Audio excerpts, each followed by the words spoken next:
Hello, today's video is about arthritis. Okay, and today is March 15, 2018. Okay, I'm keeping track of the date so that I know when I do each video. Okay, and arthritis. What is arthritis? Arthritis means joint inflammation. Okay, joint inflammation. So there are altogether more than 150 joint inflammation. Okay, and they can be grouped into four main groups. Four main groups. So I will list down the four main group of arthritis. Okay, now basically it's actually joint pain. Okay, but joint pain is very vague because there are many causes of joint pain. Okay, so since there are more than 150 different type of joint pain, you cannot have a single cure. Yeah, so when people having arthritis, you can see they take the medication. Most of them, you will start to compare the type of medication they take for arthritis. It's more or less the same. It's just higher dosage, lower dosage, but basically it's quite similar. Okay, quite similar. But then arthritis has different causes. Altogether, there are many different type of ways in which you can get joint pain. Okay, so now I will list down. Yeah, there are four major causes of joint pain. Okay, one is overuse. Like people who play piano, people who are in gymnastics, people athletics. You overuse. Okay, and when you overuse, there is a lot of wear and tear, especially at the joints. Okay, so if you overuse it for maybe 10 years, 15 years, you may not see the problem immediately. But as you grow older, you will see that the pain start coming in. And people who are obese, they also have this overuse. Why? Because of the weight. They are so heavy. So there is a lot of stress on certain part of the joints. Okay, so the first cause of arthritis is overuse, and we call it osteoarthritis. Okay, there is a name for it, and this is one of the overuse arthritis. Okay, there are many different type of overuse arthritis also. Okay, so under overuse there is one group. Then if you are a gymnastic or you play piano and all that, and you move a lot certain joints, to prevent this, it's best you have proper diet, so that you can actually reduce or eliminate wear and tear. So food is very important. When you are using certain parts of the joint too often, you make sure that you have the right type of food. Otherwise, when you are old age, you will have a problem. So therefore, not all gymnasts will have problem with joint pain. Okay, and not all people who play piano will have joint pain. At the end of the day, do you have a proper food that prevent this wear and tear? Okay, now the other one is a depository. It is things that deposit at the joints. Okay, things that deposit at the joints. And what is deposited at the joints? Uric acid. Sometimes you have very high diet in meat. Okay, you eat a lot of chicken, and beef and mutton and all that. Meat, a lot of meat. Okay, so when you have in excess, this one sometimes convert to urea and becomes uric acid and things like that. And this waste product, I should call it waste product, if it is not being removed by your body, it will deposit at the joints lah. Okay, so it will crystallize and form very sharp needle like crystal of uric acid. Okay, so as you have more and more meat, then more and more this uric acid is deposited on the joints, and it's very painful if there are too much of this uric acid accumulated at the joints. Okay, so this is being deposited there lah. And you need to get rid of it lah. If you are meat eater, you like a lot of meat, you actually need to drink a lot. You need to drink a lot, and that will reduce that risk. Okay, and the other depository element that is being placed in the joints are lack of use. Certain joints, when you don't use it too often, they will deposit a structure around the joint to protect that joint. Okay, and then over a period of time, that joint is hardened, so you cannot move it anymore. Okay, so this is also classified under depository. So things are being deposited at the joints, and this happens mostly for stroke patients. Okay, people who suffer from stroke, and then they temporarily, because the nerve cell down there cannot communicate with your limbs. Okay, signal is not sending down to the limbs to tell them, okay, move your left hand, move your right hand, move your left leg. These informations are not there. So as a result, you don't move certain part of your limb, and because you don't move your limb, your brain is thinking this part maybe you have no further use of it. So they will deposit some kind of structure around the joints. So they form a joint structure there. Okay, it's being deposited. Things are being deposited to hold it. So after a while, you will find that you have problem moving it, because when you try to move it, it's going to be a pain. Okay, much like an arthritis pain. Okay? So after a while, those people who suffer from stroke, they will find that they are difficult to move their limbs. Difficult. Okay. There are certain things being deposited to hold that joint. Okay, so these are depository arthritis. Okay, so sometimes they call it gouty arthritis. Okay, now the third type is the infection. Sometimes bacteria, virus or some kind of parasite, they somehow go into your bloodstream. Okay, and it start attacking the joints. Okay, so these are bacteria growth or virus growth around the joints. Okay, so this arthritis is called septic arthritis.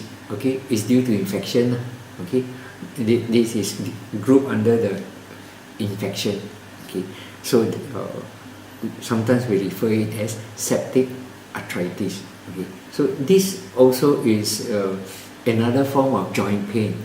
Okay, and the last part is the immune system, autoimmune. Okay, this is caused by your white blood cell. Okay, and for some reason, it go haywire. It start attacking the ligaments around the joints. Okay, so as a result, you feel pain because the bone starts to move away from its original position, because the ligament that is holding it is being eaten away by the bacteria. So this type of joint pain, arthritis, we call it rheumatoid arthritis. Rheumatoid arthritis. So people who suffer from rheumatoid arthritis, you will find that the bones, either the leg bones or your hands, fingers, they are not in the proper position. It will float away somehow. Okay, so today I will leave out this rheumatoid arthritis. Okay, I will cover this rheumatoid arthritis under leaky gut. Okay, because leaky gut is actually causing quite a number of autoimmune disease. Okay, where your white blood cells can go haywire. Okay, and I will cover under the autoimmune system problem, okay, which originally come from, it started from your leaky gut. So one day I will do that leaky gut, I will cover this rheumatoid arthritis.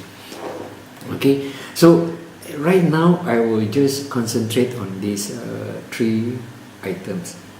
In order to overcome your arthritis, okay, you need to know which type of problem you have, okay, which type of problem you have. So if the joint pain is because, or you feel that you have done some martial art or gymnastic, or you are a pianist and it's now affecting you, okay, due to overuse, okay, so you can actually take our Shaklee, the products that I'm going to recommend, Shaklee products, soy protein isolate, okay, soy protein isolate, omega gut, and osteometric, okay, osteometric. Now, protein, of course, your body manufactures certain type of protein by itself, okay, but certain protein cannot, it had to be taken, okay. No way your body can produce without additional intake from your food, okay. So it's best that you take our soy protein isolate to complete, okay, the protein production in your body, so that it can repair whatever tissue that is being damaged, okay. Of course, by itself it cannot work, okay. Just putting protein itself, you think, wow, a lot of people just buy protein here, protein there. You have to worry about 2 things, okay. You have to worry about 2 things. One is your body absorbing it or not, okay. You need to absorb, and once it is being absorbed, it had to be delivered to the right place. In this case, it is your joints, okay. So taking just protein itself will not help. You need to add our omega gut and also osteometric, okay, osteometric, okay. So you have to complete that by taking these 3 items together, okay, together, so that the protein you take can be absorbed and delivered to the right place, okay. So these are the 3 items you take. Now, if it is being deposited, something is being deposited there, okay, like you eat too much meat and then you have a lot of urea down there, okay. So the first problem actually is from the blood, okay. You have to settle the blood. Why? Because the blood is the place where it gives the body oxygen, the much required oxygen, okay. And because your blood clump by itself, it stick together, you have a very sticky blood, it deliver very little oxygen, okay. It deliver very little oxygen, and so it will create, okay, it will create some kind of problem, because food that are being taken in any excess they have to remove, okay. When the blood start to clump, so a lot of this uric acid will be deposited instead of being removed, okay. In order to remove it, you need oxygen, but because the blood is being clumped together, it lacks oxygen, so it cannot break up all those uric acid, okay. So you need to disperse and make the this blood less clumpy, okay. So that is the first thing you need to do lah. So here I would recommend you take Vivix lah, maybe 3 teaspoons a day, and always remember, whenever you take Vivix, you really have to take for every teaspoon you take, you need to take 300 ml of water, okay, 300 ml of water. So meaning you drink more water, okay. So this Vivix will break up, okay, will break up the excess crystal in your body, and it will be delivered out of your system, okay. It will be delivered out, and you really need to be your body to be less acidic. Your body need to be less acidic, and that's why you have to take more water. Okay, you have to take more water. So when it is more to the alkaline side, it will be easy for this uric acid to be dispersed out of the body. But you need to remember one thing, yeah, because this uric acid is like a needle-like crystal, and once you take Vivix, these crystals are being broken down to smaller pieces so that it can be delivered out of your system. But on the way out of your body, yeah, you will find that this small broken needle-like structure is start poking all over the body. Yeah. So for some people, they will feel pain instead of just here or here. They will suddenly feel pain all over the body. Yeah. And what you can do is you can stop Vivix for 2 days, but continue to take more water, because you need this uric crystal to be washed out. Okay, because on the way out it is poking your body all over the place. You feel pain. Yeah, I've seen people who suffer from gout after taking this juice. Instead of having pain in one location, now it becomes many locations. Okay, so don't have to worry. You just stop Vivix for 2 days. Drink plenty of water, plenty of water, and after that, not a problem. You can continue to take your Vivix. Okay, very important. You can. You need to stop Vivix for 2 days. Drink plenty of water to discharge the uric crystal. The pain will go off. Okay, the pain will go off. Then you can continue to take your Vivix lah. Okay? Then of course it will even break the crystal into much smaller pieces. Okay, and you also have to reduce, okay, your carbohydrate starch intake. Yeah. Why? Because your body don't require what do you call that, carbohydrate. Okay, the carbohydrate can be made within your body system itself. So there is no reason why you should eat a lot of rice. You should eat a lot of bread or potato chips, things that consist a lot of starch. Okay, carbohydrate. This one you must reduce a lot. Okay, so if you eat less rice and you feel hungry, all you have to do is just eat more fruits. Replace whatever you need to eat to maybe papaya and bananas and things like that. Take more fruits and less starchy things. Okay, you cut down on your consumption of rice. You will find that you feel so much better. And those people with the tummy, it has so much carbohydrate there, so much.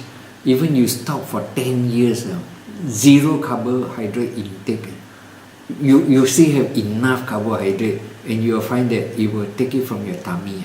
Okay, so carbohydrate need to be reduced if you really want to reduce this problem. Why? Because also for those people who are stroke, there are certain structure down there which can be removed. Okay, so when you reduce your carbohydrate, when the body requires carbohydrate, they will take from this structure and distribute it somewhere else. So those structure that they build around those joints will also disappear. And of course you have to move lah. Most important, you have to move lah. Because the reason why the structure is there is because you don't move your joints. So take yoga or any type of dancing and things like that, just to create movement. And I need to ask, when is the last time you do an exercise of your neck just going round? You don't do that. After a while there will be a structure. So when is the last time you twist your body like this? You seldom do that, right? So after a while there will be a structure being built, so you will have problem twisting here and there.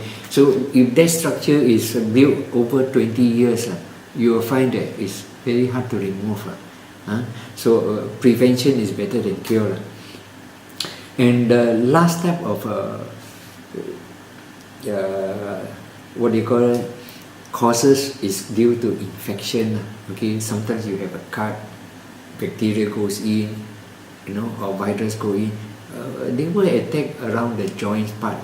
Okay, you have a lot of. So these are due to virus and bacteria.